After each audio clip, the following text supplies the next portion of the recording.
Jacques, on va rester avec vous. Le temps nous pousse à aller très très vite.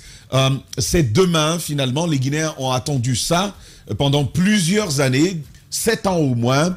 Donc, a fini par rouvrir. Mais les services d'hospitalisation et certains autres services, dont la buanderie, la restauration et les urgences, c'était pas ouvert. Mais ça va finalement aller, si tout va bien, demain.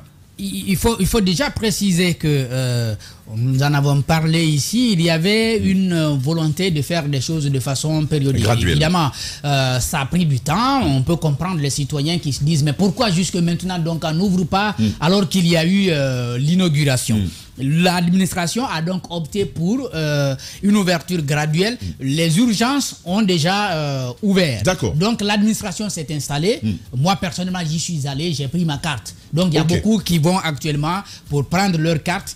C'est quand même moderne, il faut le reconnaître, parce que on a essayé d'enlever un peu les médecins. C'est pas quand même moderne, c'est moderne. C'est moderne. Ton expérience déjà. Mon expérience, je suis allé pour une consultation, je n'ai pas eu affaire à des médecins dans un premier temps. J'ai trouvé une administration qui m'accueille et qui m'installe quelque part. En tout cas, à un endroit propre, quelque chose qu'il faut déjà apprécier. On m'enregistre. Et puis, on remonte mon information au niveau du service informatique et au côté duquel vous avez la comptabilité, tout ça. Et puis, on vient me chercher quelques temps après, nous étions nombreux quand même, on m'installe et puis on prend mes informations, on m'enregistre et puis on me dit, allez-y à tel endroit pour prendre votre carte. D'accord. J'y vais. C'est automatique. C'est automatique, vous payez...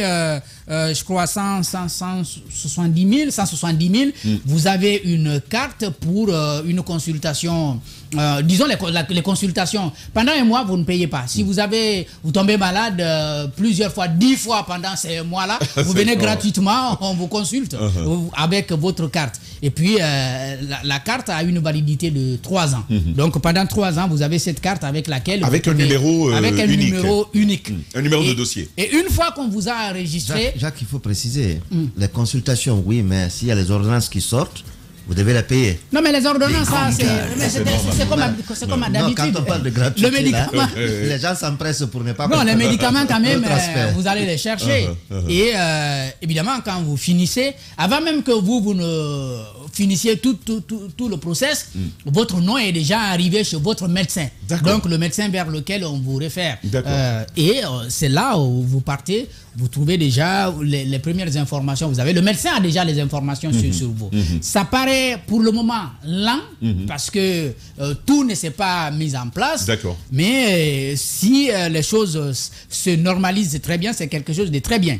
Parce que le médecin, il vient, il s'installe, il a toutes les informations des patients qui sont référés à son niveau et il a quelques premières informations autour des pathologies qu'il porte. Et ils peuvent venir à tout moment pour avoir, n'est-ce pas, accès au dossier. Chaque médecin a son dossier déjà ouvert. Donc ça, c'est des informations basiques qu'on a sur le process. Il y a donc les urgences, c'est un peu humanisé, donc c'est plus humanisé qu'avant. Et puis, il y a d'autres services qui devraient s'installer, notamment la buanderie et puis, je crois, la buanderie, la restauration. Il faut préciser que c'est pour laver les habits. C'est pour laver les habits. Oui. Les habits, les draps et tout. Donc, ils attendaient que ces services-là soient bien formés et que les infirmiers soient aussi bien formés avant de commencer à l'ouverture d'autres services. Donc, ce qui va démarrer cette semaine, c'est l'envoi des services quelques-uns de services qui sont encore logés du côté du camp Kamayenne. Il y a l'endocrinologie, diabétologie, il y a la médecine interne, la pédiatrie, l'unité de prise en charge des pieds diabétiques. Le transfert est donc prévu donc depuis le 6 mars, donc hier. Donc depuis hier, il y a déjà les transferts qui ont commencé. Donc demain, aujourd'hui, en principe le 28, il va y avoir le recensement des patients qui seront hospitalisés sur le nouveau site. Donc aujourd'hui, il y a ce travail qui va être fait. L'enregistrement notamment des patients, des patients, préadmission des patients, transmission des informations sur les nouvelles modalités d'hospitalisation, documentation de l'état de santé. Donc, en prenant en compte les nouvelles techniques qui sont mises en place. Demain, donc, mercredi, donc, il y aura le transfert physique des patients par le service ambulancier. Non, je me trompe beaucoup plus de dates, mais je crois que le document a été... L'événement a été reporté pour cette semaine, finalement. Le service endocrinologie, diabétologie, service de médecine interne, accueil et installation donc des patients encore. Ensuite, il va y avoir le transfert physique des patients par le service ambulancier, donc service de pédiatrie. Totalement, cette semaine, il va y avoir ça. Et demain, notamment, il est prévu l'ouverture de l'établissement aux médias et à d'autres personnes pour pouvoir visiter. Le Premier ministre est annoncé sur place. Donc, en principe, pour moi, ça m'intéresse bien.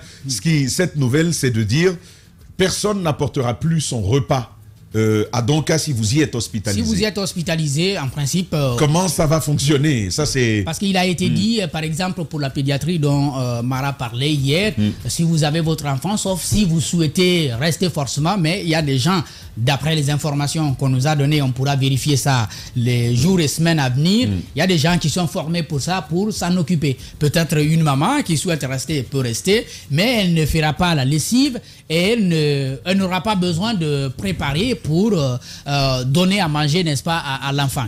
Il y a donc des mesures qui sont prises comme ça pour faciliter les hospitalisations. Ça paraît, si vous voulez, impossible lorsqu'on entend l'explication, mais lorsque je vois le début, je me dis qu'il y a quelque chose de rassurant qui s'annonce en tout cas du côté de Donka. C'est vrai aussi, nous avons la mauvaise habitude de bien commencer et de mal finir. Mais il y a quelque chose qui nous rassure pour l'instant. Quelque chose qui nous rassure, des installations en tout cas. On posera la question de la qualité du service qui relève, elle, des habitudes, des attitudes, du comportement des êtres humains, des médecins et des administrateurs.